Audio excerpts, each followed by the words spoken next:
नमस्कार, सत श्री अकाल, आदाब। आप सबका स्वागत है डिजिटल 2 स्पोर्ट्स पे, जो है चैनल 2 ग्रुप और वन डिजिटल एंटरटेनमेंट का जॉइंट वेंचर। ओडीआई विश्व कप 2023 इस वक्त पूरे भारतवर्ष में चल रहा है, धूम मचा हुआ है। और जब हम धूम की बात करते हैं, पहले जॉन अब्राहम की बात करते हैं, ऋतिक रोशन की बात करते हैं और फिर यश पाठक की बात करते हैं। यश, आपका स्वागत है। कैसे लग रहा है आपको ये मुकाबला जो इंग्लैंड और नेदरलैंड्स के बीच में होगा, होने जा रहा है पुणे में, और दोनों टीमों के लिए मुकाबला महत्वपूर्ण है, खासकर इंग्लैंड के लिए। टूर्नामेंट से तो बाहर हो चुके हैं वो, पर अभी भी उनके पास मौका है, 2 मुकाबले बाकी है उनके पास चैंपियंस ट्रॉफी में प्रवेश करने का। अब तक वो 10वें नंबर पर है, डिफेंडिंग चैंपियन। बिल्कुल आखिरी पायदान पर है। पहली टीम जो इस विश्व कप से एलिमिनेट हुई बांग्लादेश, उसके बाद यही नंबर था इनका। और इंग्लैंड का रिकॉर्ड बहुत खराब रहा है इस विश्व कप में। इनफैक्ट 2 मुकाबले अगर वो जीत जाते हैं नेदरलैंड्स के खिलाफ, जो अगला मुकाबला है, तो एक तरह से वो पॉइंट्स टेबल में 8वें नंबर पर आने की कोशिश कर सकते हैं, जिससे चैंपियंस ट्रॉफी की क्वालिफिकेशन उनके लिए ऑटोमेटिक बन जाएगी। और यहाँ पर बहुत डिफिकल्ट होने वाला है इंग्लैंड के लिए, और बहुत खराब सफर रहा है उनका, बहुत डिसअपॉइंटिंग रहा है। बिल्कुल खराब सफर रहा है। वैसे नेदरलैंड्स के लिए भी ये मुकाबला बहुत इंपॉर्टेंट है, क्योंकि अगर वो भी जीत गए मुकाबला, उनके पास भी मौका होगा चैंपियंस ट्रॉफी के लिए प्रवेश करने का। आपको बताते हैं, बहुत सिंपल है। टॉप की 8 टीमें, मतलब टॉप की 7 टीमें प्लस पाकिस्तान जो मेजबान है, वो चैंपियंस ट्रॉफी में प्रवेश कर सकते हैं। तो इस वक्त सभी टीमों की कवायद वही है कि हम किसी तरह चैंपियंस ट्रॉफी में प्रवेश कर जाए। एब्सोल्युटली। और ग्राउंड जो है वो पुणे के मैदान पर ये मैच खेला जाएगा। और यहाँ पे इतने मुकाबले हुए नहीं है इस विश्व कप के, लेकिन जितने भी हुए हैं बहुत रोमांचक हुए हैं। यहाँ पर एवरेज फर्स्ट इनिंग स्कोर पिछले 5 ओडीआई में 304 का है, लेकिन विनिंग स्कोर जो है एवरेज फर्स्ट इनिंग्स में वो 343 का है। तो मतलब 343, मतलब 350 के आसपास अगर आपने बना लिया तो एक मैच विनिंग स्कोर हो सकता है। पेसर्स को ज्यादा विकेटें मिली है, लेकिन इंटरेस्टिंग आंकड़ा ये है कि चेस करते हुए ज्यादा टीमों ने मैच जीती है 5 में से। देखिए, इंग्लैंड के ऊपर कोई दबाव नहीं इस वक्त विश्व कप का। विश्व कप समाप्त हो चुका है उनका। अब उनके ऊपर सिर्फ एक ही दबाव है, किसी तरह चैंपियंस ट्रॉफी में प्रवेश कर जाएं, और उस कवायद में वो लग जाएंगे और वही कोशिश करेंगे। और इन दोनों टीमों के बीच में जो आखिरी 4 मुकाबले हैं उस पर नजर डाल देते हैं। चारों के चारों मुकाबले इंग्लैंड ने जीते हैं।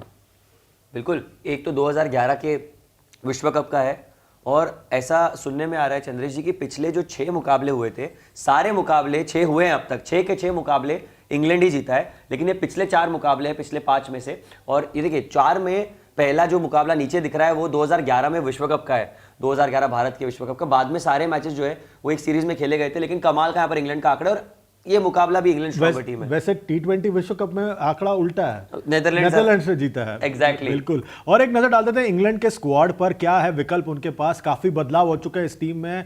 ब्राइडन कार्स आए थे वहां पर, और दूसरे जो खिलाड़ी हैं इस लाइनअप में, क्योंकि रीस टॉपली इंजर्ड हो गए थे, उनके जगह पर ब्राइडन कार्स आ गए थे। और यहाँ पर जो खिलाड़ी हैं हैरी ब्रुक, उन पर नजरें होंगी। अब तक इन्होंने उनका इस्तेमाल ठीक से किया नहीं। उनके लिए उन्होंने बहुत मेहनत की उनको टीम में लाने के लिए, और खिलाया नहीं। ये हैरानकुन बात है। और दूसरी बात यह है कि काफी जो खिलाड़ी है, शायद वो आगे खेलेंगे नहीं एक देश क्रिकेट। ये तो शॉकिंग बात है कि आगे सारे बैटर्स करेंगे क्या, खेलेगा कौन, क्योंकि मोस्ट रन्स की फहरिस्त अगर देखें तो हाईएस्ट स्कोर इतना छोटा है, 286। डेविड मलान हाईएस्ट है, एवरेज भी उनकी एवरेज ही है, मतलब 40 की। लेकिन उसके बाद देखे जो Root disappointing. Bairstow last world cup में अराउंड 530 रन किए थे डेब्यू वर्ल्ड कप में अपने, वो आज 141 पर किए इस विश्व कप में। हैरी ब्रुक जो आपने लाया था जेसन रॉय की जगह पर, उनका भी खराब आंकड़ा है। लेकिन ये बड़ा शॉकिंग सा वर्ल्ड कप रहा है। और देखिए कि ये स्क्वाड है, और उस पर गेंदबाजों पर एक नजर डालते हैं कि इंग्लैंड के पास गेंदबाजी में किसने ज्यादा विकेट लिया है। बल्लेबाजों का देख लिया हमने, सबसे ज्यादा विकेट आदिल रशीद ने लिया है। उसके बाद क्रिस वोक्स का नंबर आता है। धीमी शुरुआत हुई थी उनकी। रीस टॉपली इस टूर्नामेंट से बाहर हो चुके हैं। डेविड विली है उसके बाद, जो रिटायर हो रहे हैं टेस्ट एक दिवसीय क्रिकेट से, इस टूर्नामेंट के बाद नहीं, पूरे अंतर्राष्ट्रीय क्रिकेट से हो रहे हैं। फिर मार्क वुड ने निराश किया है। रफ्तार है पर निराश किया। बिल्कुल, बड़े महंगे साबित हुए इस पूरे वर्ल्ड कप में। ये बड़ा शॉकिंग रहा है पूरा प्रदर्शन इस बार इंग्लैंड का। बिल्कुल। और नेदरलैंड्स की जहां तक बात है, नेदरलैंड्स के स्क्वाड पर भी हम नजर डालते हैं कि उनके पास क्या विकल्प है। देखिए कि वेस्ली बरेसी जो उनके अनुभवी खिलाड़ी हैं, उन पर नजरें होंगी सबकी।